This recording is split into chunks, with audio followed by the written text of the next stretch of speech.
ஊர் உலகத்துல நடக்காத அதிசயம் ஆச்சரியம் அக்கிரமம் எல்லாம் நம்ம குடும்பத்துல தாங்க நடக்குது. கல்யாணமாகி 2 மாசமாச்சு.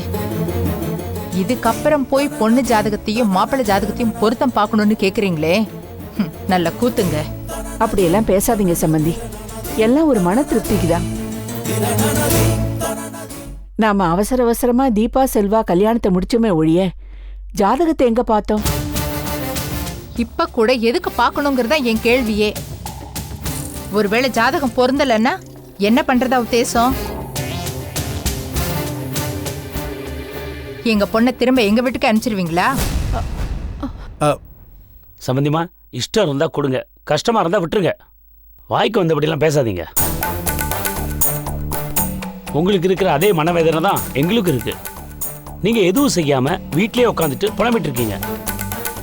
நாங்க ஏதாவது பரிகாரம் பண்ணாலாவது ஒண்ணு சேருவாங்களான்னு கோவில் கோவிலா ஊர் ஊரா அலைஞ்சிட்டு இருக்கோம். எது பெட்டர்னு நீங்களே முடிவு பண்ணிக்கோங்க. உங்க பையன் ஒண்ணு காணாம போகலங்க, எங்க பொண்ணுதான் காணாம போயிட்டா. அவளை தேடிதான் நாங்க அலைஞ்சிட்டு இருக்கோம். நாங்க ஒண்ணு வீட்டுல உட்காந்துட்டு புலம்பிட்டு இருக்கல. உங்க பொண்ணை யார் ஓடி போய் சொன்னது? நாங்களா சொன்னோம்? தங்க தட்டுல வச்சு அவளை தாங்கினோம். அவ ஓடி போனதுக்கு யார் தப்பு?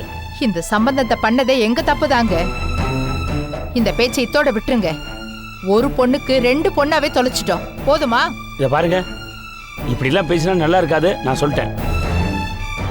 அப்புறம் நடக்கிறதே வேற. என்னங்க, என்னாச்சு உங்களுக்கு? அவங்க கிட்ட போய் வாய்க்கு வாய் பேசலாமா? சும்மா இருந்தா நம்ம வேதனை எப்படி பார்வதி சொல்றது? சம்மந்தி என்னவோ அங்கேயே வந்து நம்மளை திட்டுறாரு. போனா போதுன்னு அதை பொறுத்துக்கிட்டு நாம இங்க வீட்டுக்கு வந்தா இங்கேயும் இவங்க நம்மளை திட்டுறாங்க. இதுக்கு ஒரு முடிவே இல்லையா? பேசாம இருங்க. நாம ஆம்பளை புள்ளைய பெத்தவங்க, அதனால தைரியமா இருக்கும். பொம்பளை புள்ளைய பெத்தவங்களுக்கு எப்பவுமே நம்ம வேதனையை விட 100 பங்கு பெருசுதாங்க. அவங்க ஒரு பொண்ணை வேற தொலைச்சிட்டு நிக்கிறாங்க. ஆறுதல் சொல்ல வேண்டிய நம்மளே அனல வாரி வீசலாமா? அவங்க எப்படிங்க பொறுத்துக்குவாங்க? சம்மந்தி, நான் ஏதாவது தப்பா பேசியிருந்தா என்ன மன்னிச்சிருங்க. ராத்திரி பகலா நான் படுற வேதனை அந்த ஆண்டவனுக்கு கூட புரியறதுக்கு வாய்ப்பு இல்லைங்க. சரிம்மா, நானும் தப்பா ஏதோ சொல்லிட்டேன், மன்னிச்சிருங்க. பரவாயில்ல சம்பந்தி, ஏதோ 2 பேரும் கண்டபடி பேசி வேதனையை பெருசாக்காம சட்டுன்னு இந்த பிரச்சனையை முடிச்சதுக்கு ரொம்ப நன்றி. இருங்க, ஒரு நிமிஷத்துல வந்துடுறேன்.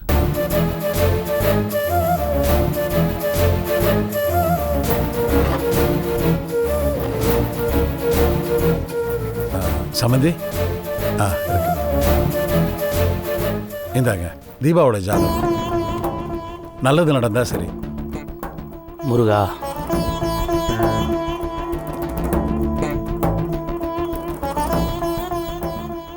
அப்ப நாங்க வரோம் சம்பந்தி. சரிங்க, வரேங்க. தீபா வீட்ல தனியா இருக்கா சம்பந்தி அம்மா. அவளை ஒரு நட போய் பாத்துக்கங்க. நாங்க இல்லைங்கிறதுனால அவ உங்ககிட்ட மனசு விட்டு பேசினாலும் பேசுவா. அத சொல்லிட்டு போகதான் நாங்க இங்க வந்தோம். 2 நாள்ல திரும்பி வந்துருவோம். சரிங்க, பத்திரமா போயிட்டு வாங்க. சரி சம்பந்தியம்மா, வரோம். வர சம்பந்தி.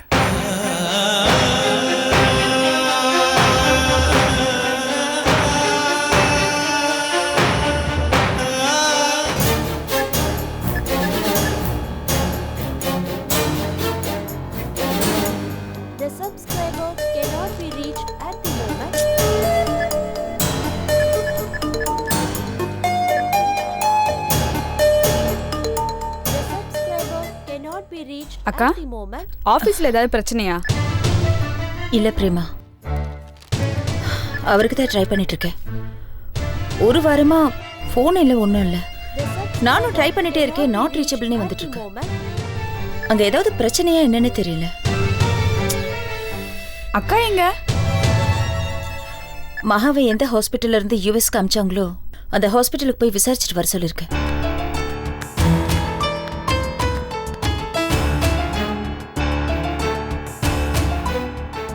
அக்கா, வர வழியில அபி அக்காவை பார்த்தேன். சரி, அப்படியே ஒன்று பார்த்துட்டு போலான்னு இவங்களோடவே ஆட்டோல வந்துட்டேன். சரி இருக்கட்டும். என்னாச்சு, கேட்டியா? நான் அப்புறம் சொல்றேன் இளவரசி. ஏ, என்னாச்சு? ஏய், நான் தான் அப்புறம் சொல்றேன்னு சொல்றேன்ல, நீ ஒன்னும் கவலைப்படாத. என்னன்னு சொல்லி தொலைய, நம்ம 4 பேர் தானே இருக்கோம். அப்புறமா சொல்றதுக்கு என்ன இருக்கு? ஹாஸ்பிட்டல்ல போய் விசாரிச்சேன் இளவரசி. மகாவுக்கு பூரணமா குணமாயிடுச்சாம். டிஸ்சார்ஜ் ஆகி ஹாஸ்பிட்டல்ல இருந்து போயிட்டாங்களாம். எங்க? அவங்களுக்கும் தெரியலடி. எப்போ குணமாகி டிஸ்சார்ஜ் ஆனாங்களா? அது 1 வாரம் ஆயிடுச்சாண்டி. என்னக்கா இது? குணமாயி 1 வாரம் ஆச்சுன்னா ஏன் இன்னும் சென்னைக்கு வரல? அதானே, வரலன்னா கூட பரவாயில்ல. குணமாயிட்டேன்றது சந்தோஷமான விஷயம் தானே, அதை ஃபோன் பண்ணி சொல்ல முடியாதா? அதுல என்ன அவங்களுக்கு கஷ்டம்? இதுக்குதான்க்கா நான் அப்பவே சொன்னேன், உனக்கு இந்த வேலையை வேண்டாம், ஒண்ணு வேண்டான்னு. நஷ்டத்துல ஓடுற கம்பெனிய உன் தலையில கட்டிட்டு உன் புருஷனை அமெரிக்காவுக்கு கடத்திட்டு போயிட்டா அந்த மகா. உன்னை செமத்தியா பழி வாங்கிட்டாக்கா. நாம கொஞ்சம் ஜாக்கிரதையா இருந்திருக்கலாமே. ஏய் இருங்கடி, ஆளாளுக்கு அதுக்குள்ள எகிராதீங்க. இதுக்கு தான் நான் அப்பவே சொன்னேன், அப்புறமா தனியா சொல்றேன்னு. கண்டதுங்க உன் மனசை போட்டு கலைக்குதுங்க. யாரு கண்டதுங்க? ஏய், உங்க அக்காவை பாத்தியா சந்தடி கேப்ல என்ன சொல்றாங்கன்னு? என்னக்கா இதெல்லாம்? ஏய் நீ சுமாரு, இது பாரு, அவ சொல்றதெல்லாம் கேட்டுட்டு நீ எதுவும் பண்ணிட்டு இருக்காத. அவங்க சொல்ற மாதிரி தான் நான் எல்லாத்தையும் பண்ணிட்டு இருக்கேனா? நான் சொந்தமா எதுவும் யோசிக்கிறது இல்லையா? சும்மா நீயே சொல்லாத. ட்ரீட்மெண்ட்டுக்கு பணம் வேணும், நான் மட்டும் ஃபோன் பண்ணி பணம் வேணும், பணம் அனுப்புன்னு ஃபோன் பண்ண தெரிஞ்சவங்களுக்கு இப்ப எங்க இருக்காங்கன்னு ஒரு ஃபோன் பண்ணி சொல்ல தெரியாதா?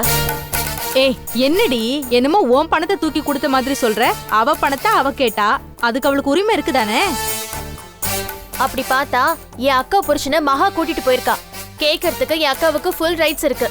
நீங்க எது வேணாலும் பேசி எங்க அக்கா வாயை அடைக்கலாம், ஆனா என் வாயை அடைக்க முடியாது. லீலா பேசுறது நியாயம்தான். நீ என்னக்கா 4 நாள் மகா வீட்டுல இருந்தோடனே அவளுக்கு சப்போர்ட் பண்ணி பேசுற? ஏய் என்னடி, நான் என்ன பணம் காசை பார்க்காதவளா? என்ன பேசுற நீ? இப்ப நான் என்ன சொன்னேன்?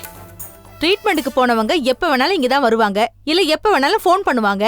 அதுக்குள்ள ஏன் அவசரப்பட்டு எல்லாரும் இப்படி ஒரு முடிவு எடுக்கிறீங்கன்னு தானே கேக்குறேன். நான் ஒரு முடிவு எடுத்துட்டேன். நான் யூஎஸ் போலான் இருக்கேன். அக்கா நானும் வரேன்க்கா.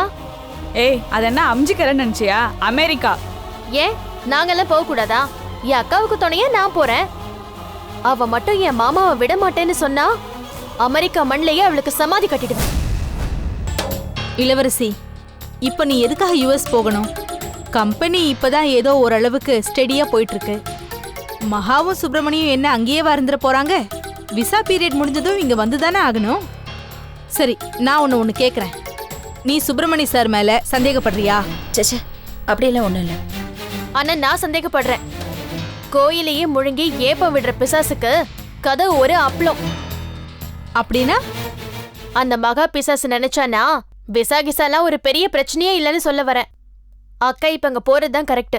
இல்லன்னா மாமாவை கூட்டிட்டு வரவே முடியாது. ஐயோ, அப்படி அவங்க அங்க தங்கணும்னு முடிவு பண்ணிட்டா இவ போய் கூப்பிட்டா உடனே வந்துருவாங்களா? மகாவால கொஞ்ச நாள் தான் அங்க தாக்கு பிடிக்க முடியும். காலம் பூரா அங்கேயே இருந்துருவாளா? அவ சொத்தெல்லாம் இங்கதானே இருக்கு. இந்த கம்பெனியே அவளோட தானே. இது எல்லாத்தையும் விட்டுட்டு எத்தனை காலம்தான் அவளால அங்க இருக்க முடியும்? மகாவோட சிண்டு எங்க இளவரசி கையில இருக்கு. மகாவால ஒன்னும் பண்ண முடியாது. அவங்களுக்குள்ள ஏதாவது தப்பு தண்டை நடந்திருந்தா? அவங்க போய் 1.5 மாசம் ஆகுது. அப்படி ஏதாவது நடக்கிறதா இருந்தா இந்நேரம் நடந்திருக்கணும். இனிமே நீங்க போய் தான் அதை தடுக்கணும்னு கிடையாது. முட்டாள்தனமா பேசிட்டு இருக்கீங்க. எந்த நம்பிக்கையில அன்னைக்கு நாம அனுப்பி வச்சோம், அதே நம்பிக்கையோடு தான் இன்னைக்கு நாம காத்துட்டு இருக்கணும். தப்பு நடக்காதுன்னு சொல்றியா? நம்ம கையில எதுவும் இல்லைங்கிறேன். நடக்கிறது தான் நடக்கும். யாரோட வாழ்க்கையும் அடுத்தவங்களை நம்பி இல்ல. அதாவது அவங்கவுங்க தன்னம்பிக்கையில அவங்கவுங்க மனசாட்சிப்படி நடக்குது. நமக்கு தன்னம்பிக்கை இருக்குன்னு நம்புவோம், அதோட அவங்களுக்கும் மனசாட்சி இருக்குன்னு நம்புவோம். அவ்வளவுதான். அக்கா அது ஏய் நிறுத்து. நீ முதல்ல கிளம்பு, முதல்ல கிளம்பு. பிரேமா, நீ ஆபீஸ் கிளம்பு போ. இது பாரு, அவ வாழ்க்கைய அவ முடிவு பண்ணிப்பா. நீங்க எல்லாம் கிளம்புங்க, போங்க. போங்கன்னு சொல்றேன்ல, போங்க கிளம்புங்க.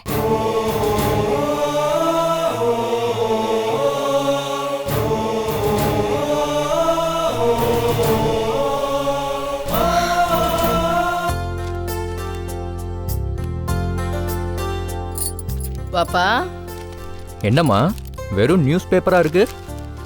உங்க வயசுல இருக்கிறவங்க ஒன்னு ராமாயணம் படிப்பாங்க, இல்லைன்னா நாவல் படிப்பாங்க. நீங்க நியூஸ் பேப்பர் படிக்கிறீங்க. உலகத்தை பத்தி தெரிஞ்சுக்கதான்ப்பா. உலகத்தை பத்தி தெரிஞ்சுக்கவா, இல்ல உங்க புள்ள செலியனை பத்தி தெரிஞ்சுக்கவா? கரெக்ட், உலகத்தை பத்தி தெரிஞ்சுக்கதான். ஏன்னா உங்களுக்கு உங்க புள்ள தானே உலகம். உனக்கு இன்னைக்கு யாருமே கிடைக்கலையா? இதில் என்னம்மா தப்பு? எனக்கு தெரியும், நீங்கள் வெளியில தான் அவனை வெறுக்கிறீங்க, என் புள்ள இல்லைன்னு சொல்கிறீங்க. ஆனால் மனசுக்குள்ள செழியனை பார்க்கணும் பேசணும்னு ஏங்குறீங்க. என்ன அழ வைக்கணுங்கிற முடிவோட தான் வந்திருக்கியா? நீ கிளம்பு முதல்ல. நான் போக மாட்டேனே. ஒரு புள்ளையே திட்டி அனுப்பிச்சிட்டீங்க, இன்னொரு புள்ளைய நைஸாக அனுப்பலான்னு பார்க்குறீங்களா? நீங்கள் உண்மையை ஒத்துக்காம நான் உங்களை விடவே மாட்டேன். சரிப்பா, நான் உள்ள அழறேன், வெளியில சிரிக்கிறேன். உண்மைதான். போதுமா? சரி, சந்தியாவை கூப்பிடுங்க. சந்தியா, ஏய் சந்தியா. எதுக்கு இப்ப அவளை கூப்பிடுற? அவளுக்குலாம் இது தெரிய வேண்டாம். ஏற்கனவே அவ செடி மேல கோவமா இருக்கா. வம்புல மாட்டி விடாத என்ன. அம்மா, அம்மா, இதை உங்கள் கையால் சந்தியாட்ட கொடுங்க. என்னதுப்பா அது? சந்தியாவோட சம்பளம். ஆன்லைனில் வேலை செஞ்சு இது வரைக்கும் 7000 ரூபா சம்பாரிச்சிருக்கா. நல்ல விஷயம்ப்பா. இந்தம்மா புடி, நல்லா இரு. நீங்களே வச்சுக்கோங்கம்மா. என்னால உங்களுக்கு ஏகப்பட்ட செலவு. ஏய், நான் செஞ்ச உதவிக்கெல்லாம் விலை பேசுறியா? ஐயோ அம்மா, என்ன இப்படி பேசுறீங்க? எனக்கு கல்யாணம் ஆயிருந்தா என் சம்பளத்தை புருஷன் கையில கொடுத்திருப்பேன். கல்யாணம் ஆகல. என் சம்பளத்தை எப்பவுமே நான் எங்க அப்பா அம்மா கையில தான் கொடுப்பேன். இப்ப நீங்க தானே என் அம்மா. சரி, உன் சம்பளத்தை வாங்கி யார் கையில கொடுப்ப? நான் என் வலது கையில் சம்பள கவரை வாங்கி இடது கையில் கொடுத்துருவேன். நான் தான் ஒரு பணக்கார அனாதையாச்சே. எனக்கு தான் அம்மாவும் இல்லை, பொண்டாட்டியும் இல்லை. என்ன, நான் ஏதாவது தப்பா சொல்லிட்டேனா? உண்மையை தானே சொன்னேன். இப்படிலாம் பேசாதீங்க சார், ப்ளீஸ். இதில் என்ன தப்பு இருக்கு? நான் இருக்கும்போது நீ எதுக்கு அனாதன்னு சொல்லிட்டு இருக்க? நான் உனக்கு பொருத்தமான பொண்ணா பாக்குறேன்டா. இந்த வயசுல பார்க்க போறீங்களா? ஏன் இந்த வயசுல உனக்கு நான் பொண்ணு பார்க்க கூடாதா? உங்க வயசை யாருமா சொன்னா? நான் என் வயசை சொன்னேன். போட்டேன். முடி கருப்பா இருக்கேன்னு தப்பு கணக்கு போட்டீங்களா? டை அடிக்கிறேம்மா. இருந்தா என்ன, இப்பெல்லாம் சின்ன பசங்களுக்கு கூட வெள்ள முடி இருக்கு. இதெல்லாம் பித்தனர. கேட்கறதுக்கு ரொம்ப குளிர்ச்சியா தான் இருக்கு. உன் ஜாதகத்தை கொண்டா, நான் இப்பவே உனக்கு பொண்ணு பார்க்க ஆரம்பிக்கிறேன். சரி, சாப்பாடு ரெடி, சாப்பிடுவாங்க. வீட்டை சுத்தமா வச்சுக்கிற ஒரு பொண்ணு, நல்லா சமைக்கிற பொண்ணு, உன் தொழிலுக்கு தோதா நல்ல கம்ப்யூட்டர் நாலேஜ் இருக்கிற பொண்ணு, நம்ம சந்தியா மாதிரி ஒரு பொண்ணு இருந்தா போதுமா உனக்கு?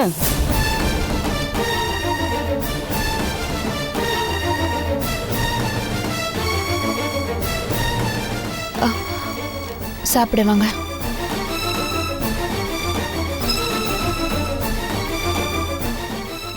என்னடா இது, ரெண்டு பேரும் பேசாமையே போறாங்க. இது செட் ஆயிடும் போல இருக்கு. இவங்க ரெண்டு பேரும் எப்படியாவது சேர்த்து வச்சிட வேண்டியதுதான். ஏய் இருங்கப்பா, என்னை விட்டு எங்க போயிட்டீங்க? இருங்க, நானும் வரேன், சாப்பிடலாம். போதும் போதுமா? போதும் போதும்.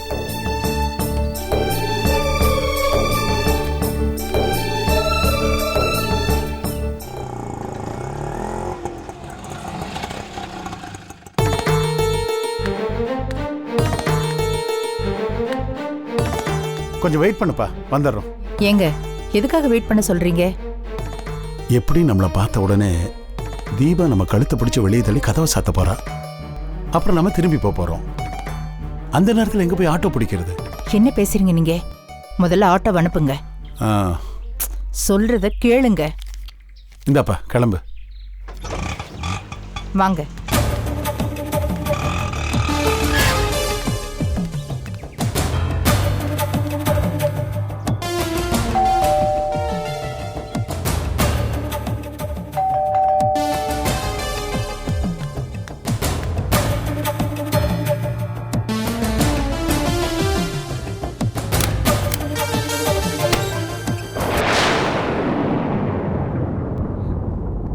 தீபா, வந்துட்டீங்களா?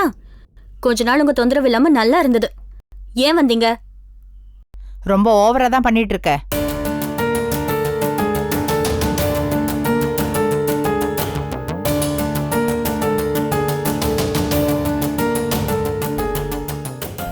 சம்மந்தி எங்க காணோம்? தெரியாது. மாப்பிள்ளை எங்கம்மா காணோம்? தெரியாது. என்ன பேசுற நீ? சமந்தி திருநாகேஸ்வரன் ராகுஸ்தலத்துக்கு பரிகார பூஜை பண்றதுக்காக போயிருக்காங்க. மாப்பிள்ள ஆபீஸ் விஷயமா பெங்களூர் போயிருக்காரு. தெரியுதுல்ல, அப்புறம் என்ன தெரியாத மாதிரி கேக்குறீங்க? மாப்பிள்ள பெங்களூர் போனது உனக்கு தெரியுமா? தெரியாது. நீ இந்த வீட்டு மருமக தானடி. மாமா அத்தை எங்க போயிருக்காங்கன்னு கேட்டா தெரியாதுங்கிற. அது கூட பரவாயில்ல. கட்டின புருஷன் எங்க போயிருக்கான்னு கேட்டா கூட தெரியாதா? அந்த லட்சணத்திலேயே நீங்க மருமகளா இருக்க? இஷ்டப்பட்டு கல்யாணம் பண்ணியிருந்தா எல்லாம் தெரிஞ்சுக்கலாம். விருப்பமில்லாத கல்யாணம் தானே. யார் எக்கேடு கெட்டு போனா எனக்கு என்ன? இப்படி எத்தனை நாளைக்கு தான் குண்டு சட்டிக்குள்ள குதிரை ஓட்டலான்னு உத்தேசம்? படிச்சவதானே நீ. எதை நம்மளால மாத்த முடியுமோ அதை நம்ம மாத்தணும். எதை மாத்த முடியாதோ அதை நம்ம ஏத்துக்கணும். ரெண்டுக்கும் வித்தியாசம் தெரிஞ்சுக்கணும். நடந்து முடிஞ்ச கல்யாணத்தை நீ மறுத்துக்கிட்டே இருந்தா என்ன அர்த்தம் இருக்கு? என் மனசு ஏத்துக்க மாட்டேன். நான் அன்னைக்கே சொன்னேன், நீ செஞ்ச காரியத்தை கடமையா நினைச்சுக்காத, தியாகமா நினைச்சுக்கோன்னு. முன்னாலதான் நாங்க 2 பேரும் பொழைச்சு கிடக்கிறோம். ஆனா அன்னைக்கு நீ எங்களை காப்பாத்தி விட்டுட்டு இன்னைக்கு நீயே எங்களை கொஞ்சம் கொஞ்சமா விஷம் வச்சு கொண்டுகிட்டு இருக்க. இதுக்கு நாங்க அன்னைக்கு தூக்கல தொங்கியிருப்போம். எங்களுக்கு நிம்மதி, நீயும் சந்தோஷமா இருந்திருக்கலாம்.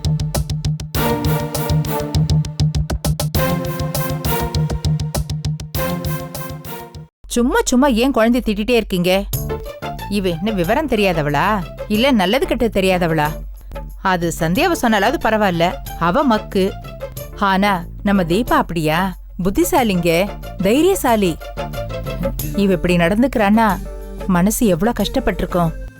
இவளுக்கு மட்டும் குடும்பம் குழந்தைன்னு நல்லா வாழணுங்கிற ஆசை இருக்காதா? நாம பண்ணதாங்க தப்பு. நாம இவ மனசுல என்ன இருக்குன்னு கல்யாணத்துக்கு முன்னால ஒரு வார்த்தை கேட்டுக்கணுங்க. நம்ம சுயநலத்துக்காக நாம அப்படி நடந்துக்கிட்டோம். இந்த காலத்துல ஒவ்வொரு பிள்ளையும் கல்யாணத்துல நெருக்கடி வந்திருந்தா சரிதான் போயா, நீயும் கல்யாணமோ அப்பனாவது அம்மாவாவது எனக்கு ஏன் வாழ்க்கை தான் முக்கியம்னு வீட்டை எதிர்த்து ஓடி இருப்பாங்க. ஆனா நம்ம தீபா அப்படியா பண்ணா? நம்ம மேல அவளுக்கு எவ்வளவு பாசம், அக்கறை, பக்தியெல்லாம் இருந்திருந்தா நாம தாலி கட்டிக்கன்னு சொன்னதும் மறுத்து ஒரு வார்த்தை பேசாம அவ மனசுல இருக்கிற ஆசையெல்லாம் உடைச்சு போட்டுட்டு நமக்காக இவ எவ்வளவு பெரிய தியாகத்தை பண்ணிருப்பா. இவ தியாகத்தை யாருங்க சரியா புரிஞ்சுக்கிட்டோம்? நாம தாங்க புரிஞ்சுக்கல. அட்லீஸ்ட் இந்த வீட்டுல இருக்கிறவங்களோ இவ கழுத்துல தாலி கட்டின செல்வாவோ இவளை புரிஞ்சுக்கிட்டாங்களா? அதுவும் இல்லையே. நாம எல்லாருமே சுயநலவாதிங்க. அம்மா, அழாதடி என் செல்லமே. எல்லாருக்குமே சந்தியா தான் பெருசா போயிட்டா. சந்தியா எங்க எங்கன்னு கவலைப்பட்டோமே தவிர தீபாவும் ஏன் வயித்துல பிறந்தவதான். இவள நம்ம பொண்ணு தானங்க. இவ செஞ்ச தியாகத்தெல்லாம் மறந்துட்டு இவ்வளவு இஷ்டத்துக்கு கை நீட்டி அடிக்கிறீங்க. தரதரன்னு இழுத்துட்டு வந்து இந்த வீட்டுல விடுறீங்க. என்ன நினைச்சிட்டு இருக்கீங்க உங்க மனசுல? நம்ம பொண்ணுக்கு நம்ம வீட்டுக்கு வர உரிமை இல்லையா? அதிகாரம் இல்லையா? இனிமே இவளை ஏதாவது பண்ணி பாருங்க, அப்புறம் நான் உங்களை உண்டு இல்லைன்னு பண்ணிடுவேன். அம்மா, என்ன பேசுற நீ? நாம தான் அடுத்தவனை கட்டி கொடுத்துட்டோம்ல. பேசாதீங்க. அடுத்தவங்க வீட்டுல கட்டி கொடுத்துட்டா நம்ம பொண்ணு நமக்கு இல்லைன்னு ஆயிடுமா? எனக்கு சந்தியா ஒரு கண்ணுன்னா தீபாவும் ஒரு கண்ணு.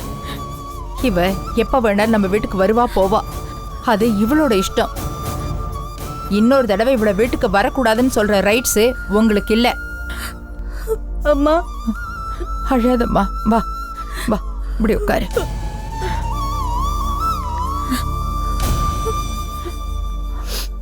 அழாத தீபா, நீ அழக்கூடாது. எனக்கு ஆம்பளை பிள்ளை இல்ல, அது நீதான். எப்ப நீ நம்ம குடும்ப மானத்தையும் கௌரவத்தையும் காப்பாத்தினியோ அப்பவே நீ எவ்வளவு பெரிய மனுஷன்னு நீ எங்களுக்கு உணர்த்திட்ட. இத பாரு, உனக்காக உனக்கு பிடிச்ச அதிரசம் செஞ்சு எடுத்துட்டு வந்திருக்கேன். நீ அப்பா அம்மாவை மன்னிச்சிட்டன்னா நீ இதை சாப்பிடு. இந்தா.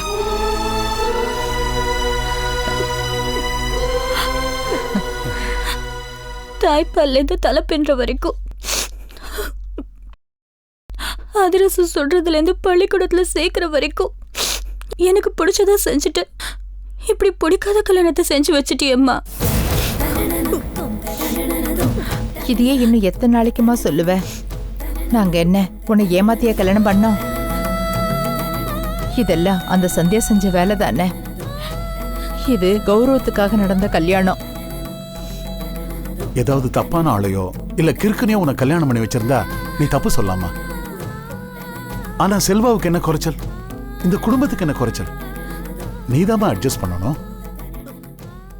நீ செஞ்சது பெரிய தியாகம்டி. அதுக்காக அதையே அடிக்கடி எங்களை சொல்ல வைக்காத. அந்த தியாகத்துக்கு ஒரு அர்த்தமே இல்லாம போயிடும் போல இருக்கு. நீங்க 2 பேரும் சந்தோஷமா வாழ்ந்து காமிச்சாதான் அந்த தியாகத்துக்கே ஒரு மரியாதை கிடைக்கும். இனிமே சீக்கிரமா செட்டில் ஆகி செல்வாவோட குடும்பம் நடத்துற வழியை பாரு. 1 வருஷத்துல ஒரு பேரனோ பேத்தியோ பெத்து கொடுத்துட்டேனா அதை வச்சுட்டு நாங்க கொஞ்சிட்டு இருப்போம்ல.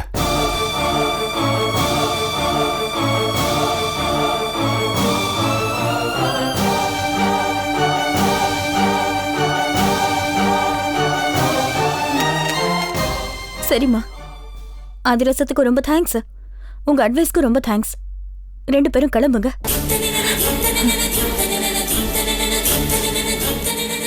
எனக்கும் செல்வாக்கும் ஃபர்ஸ்ட் நைட் நடக்கணும். அதை சொல்லிட்டு போக தானே வந்தீங்க? என் மேல உள்ள அக்கறையில இல்லைல்ல? கிளம்புங்கன்னு சொன்னப்பா. என்னடி இது? இப்பதான் அம்மா அம்மான்னு சொன்ன, அதுக்குள்ள கிளம்புங்கன்னு சொல்ற? இத பாரு, நீ அதிரசம் கொண்டு வந்தது, என் முன்னாடி ஆறுதலா பேசினது, உன் புருஷனை கண்டிக்கிற மாதிரி ஆக்டிங் பண்ணது, இதெல்லாம் எனக்கு தெரியாதுன்னு நினைக்கிறியா?